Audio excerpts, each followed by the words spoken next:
Mark left such an incredible imprint on the YWCA and in our community too. One of the things that happened because of Mark's impact is we expanded our Persimmon Early Learning program so that we could invite and engage 50% more families. As the programs evolved, Mark has helped us shape what that model looks like, especially for working parents and moms. He had a lot of corporate experience. Some of the corporate experience he had was very challenging, and he really saw how hard people worked and how sometimes people weren't given a fair shake.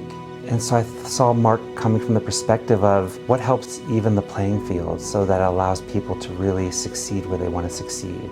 And how do people get a chance to really have the life they want to live?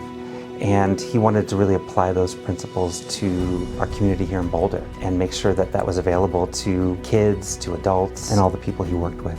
He was that type of person who was the person showing up at the gift drive and buying presents and making sure that families could have a wonderful holiday. But at the same time, he'd be in a meeting room with me figuring out really complex financial models for early childhood education. And that really, I think, epitomizes just the incredible talent, but also heart that he brought to our community.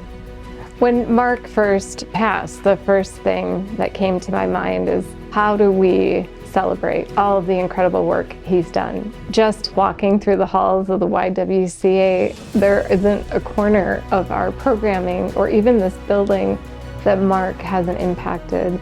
And so it was incredibly important to us to make sure that how we acknowledged and recognized Mark's incredible work and legacy here would be something that could live on, but also because he was such a humble person, he would want us to be celebrating someone else. And so it seemed like the very perfect pairing of making sure that everything that he's impacted, that we remember that and acknowledge it, but that we're also celebrating these incredible leaders who are doing this work today in our community.